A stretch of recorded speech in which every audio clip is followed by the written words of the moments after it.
Alors effectivement, après 3 ans de perspectives positives, l'agence de notation Standard & Poor's a choisi un rehaussement de la note. C'était aussi 3 ans de travail intense des équipes pour mettre en adéquation cette note avec les conditions financières de financement que nous obtenions sur le marché. J'ai tendance à dire que c'est plutôt un ajustement de la note après un travail acharné des équipes pendant ces 3 ans. Alors ça traduit quelque chose d'assez remarquable, c'est que le groupe a parfaitement résisté à la crise. Je l'ai évoqué, le groupe a maintenu son chiffre d'affaires, le groupe a maîtrisé ses frais généraux, le groupe a eu une politique de gestion des risques, de sélection de ses risques assez rigoureuse pendant cette crise, de maîtrise de la collecte, de maîtrise de son développement.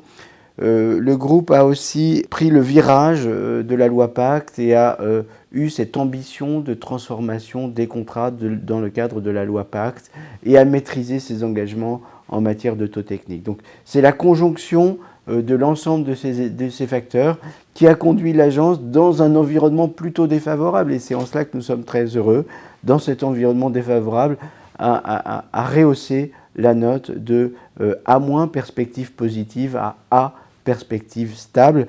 Ça fait suite à presque 10 ans d'efforts, puisque finalement ce n'est qu'en 2011-2012 que la note du groupe avait été successivement abaissée à la suite de la crise de la zone euro et des éléments de crise qui s'en sont suivis. Donc c'est quelque chose de remarquable et de très satisfaisant.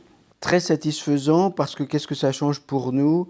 Eh bien pour les compétiteurs qui pouvaient encore douter de la solidité financière du groupe, AG2R La Mondiale fait régulièrement l'objet de rumeurs, de bashing. Eh bien finalement, là on est sur la preuve définitive qu'il n'y a absolument aucun souci de solidité financière, puisqu'on est dans les meilleurs standards de notation, et on fait cet exercice de passage au crible de l'ensemble de nos équilibres par un acteur externe. Alors qu'est-ce que ça change au fond ? Dans un certain nombre d'appels d'offres, c'est une condition requise par un certain nombre de clients, souscripteurs, grands comptes, notamment dans le domaine de l'assurance collective, que d'avoir l'assurance de la pérennité financière de leur interlocuteur assureur. Et finalement, nous ne pouvons pas être compétiteurs sur ces grands appels d'offres si la note n'est pas suffisante. C'est aussi la possibilité d'avoir accès à des conditions de financement encore plus favorables dans l'environnement. Je disais tout à l'heure que nous avons émis de la dette subordonnée, donc des fonds propres, au cours de l'exercice 2021. La dernière tranche d'émission de 500 millions d'euros, nous l'avons émise à un taux record de 0,70% sur de la dette qui représente des fonds propres. Je ne sais pas si vous imaginez ce que ça représente. Eh bien, avec une note encore meilleure, eh bien, on peut s'attendre pour les émissions futures à des conditions d'accès au financement encore meilleures. Voilà. Et pour nos clients, eh bien, c'est la reconnaissance d'une gestion sérieuse de long terme.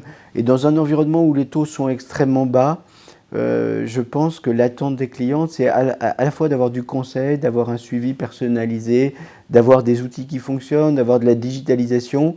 C'est aussi l'assurance de savoir que son partenaire sera là dans 20-25 ans. Et l'un des meilleurs gages de ce sérieux, c'est la notation et c'est ce passage au crible de nos équilibres par un acteur externe.